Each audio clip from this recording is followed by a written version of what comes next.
Hello, this is Kirsteen's Aesthetic Art and Travel, and I'm going to paint a wave with you. Um, I started this channel because all my life, when I've told people about my art or they've seen my art, they've said to me, "Oh, I wish I could do more art," or "I used to do art and enjoy it, and then I stopped." And I thought that it would be a nice idea to make a skills share, to get down what I know that helps me do art so that others could do more art. And so here we are. I've got Inktense pencils from Derwent. These guys don't sponsor me, although I should probably write to them, but I absolutely adore these Inktense from Derwent. They're solid ink, which you can sharpen. It's a great tip from my dad to get these. My dad's always good at finding out good new technical things about art.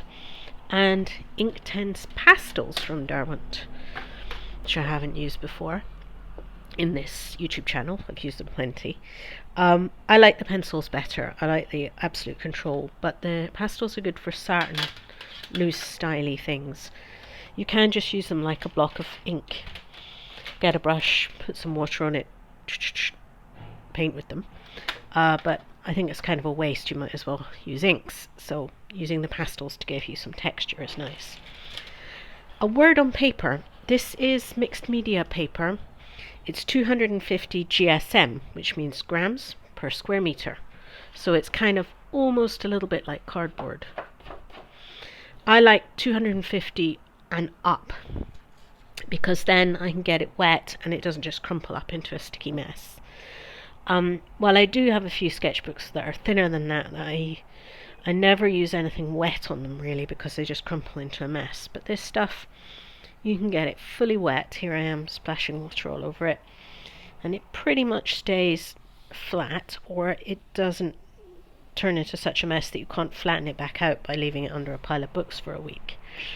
So 300 I prefer actually, but 250 grams per square meter and up. You can get watercolor paper, which usually has more of a texture, or you can get mixed media paper, which I like, which tends to have a slightly less texture. And I like to work A4 and above. A4 is like magazine size. Normal pieces of ruled paper, usually in pads, come in A4. This is double A4, which is A3 size. So the numbers go backwards. A3 is bigger than A4 and A2 is bigger than A3. Smaller number, bigger paper. Alright, hopefully that hasn't confused you. You might have to reverse that one and play it again, because paper sizing and paper weight is a bit of a horrible system.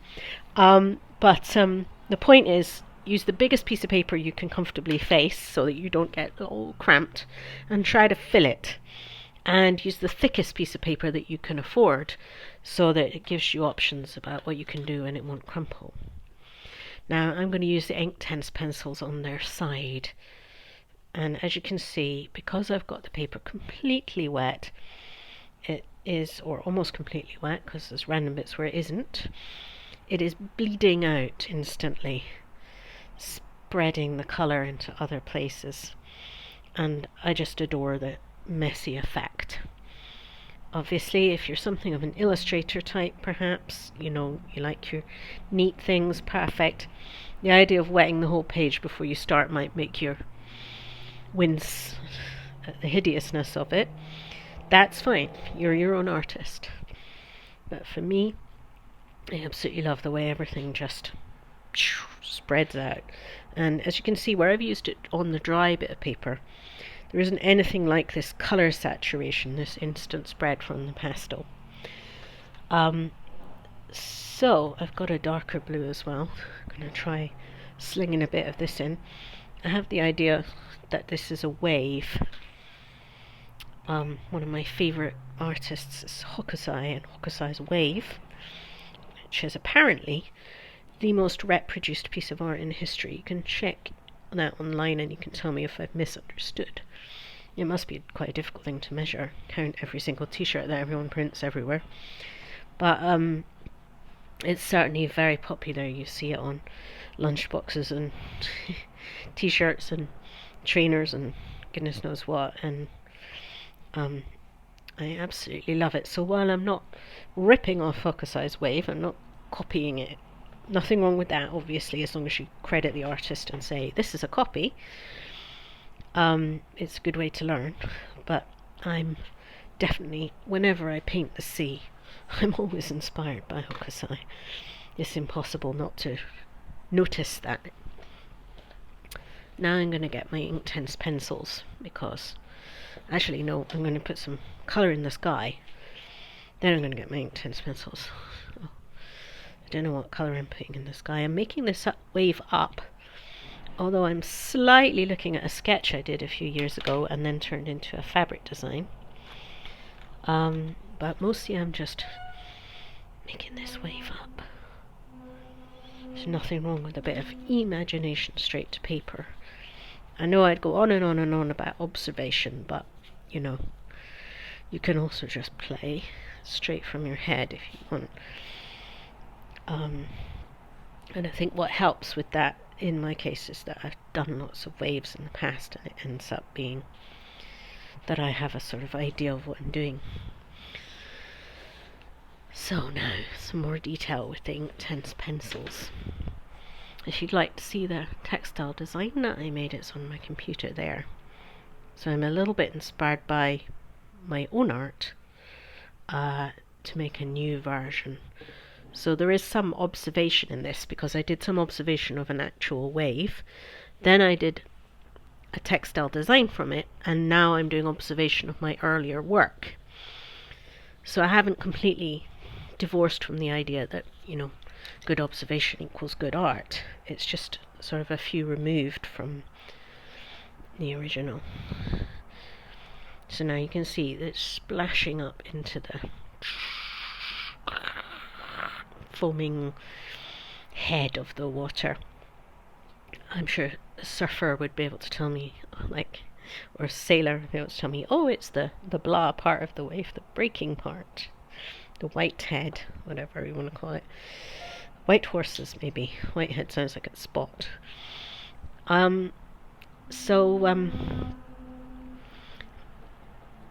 This paper is drying up now, and so this pencil is not splashing everywhere quite as much as it would be if it was still working almost straight onto a wet surface. With this splashy media getting colour everywhere, it's probable that I want to come in again at the end and add more white where these breakers are happening,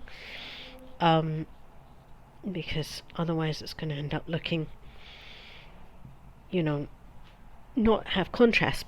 Everything is going to end up being too dark, but the wet media is kind of preventing me from keeping it completely clean and white. Well, I've sort of managed it here but not here, so there's nothing wrong with coming along later with like chalk pens, white acrylic, white oil pastel, and just picking back out the foam on the wave, which I'll obviously have to let it dry, and then I'll make the picture of the finished thing either in the comments of this tutorial or you know, the freeze frame kind of thing that goes at the beginning of the video so that you can see it.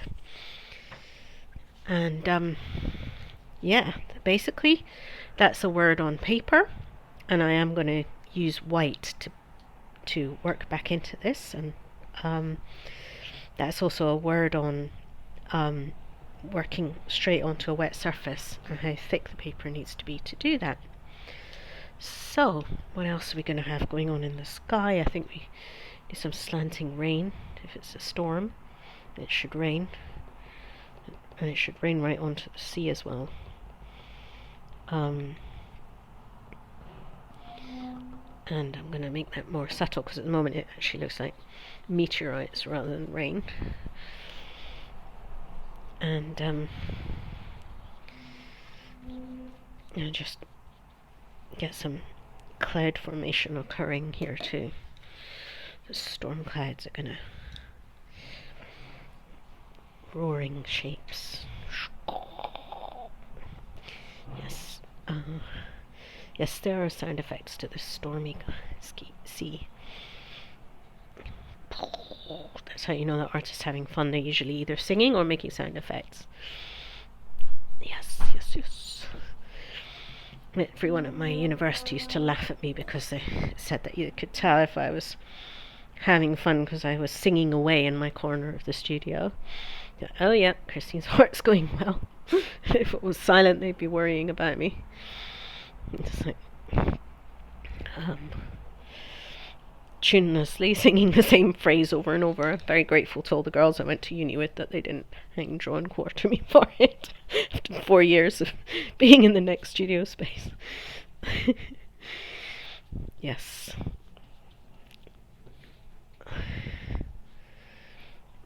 Fantastic. So I'm actually done with that, apart from adding the pure white onto it.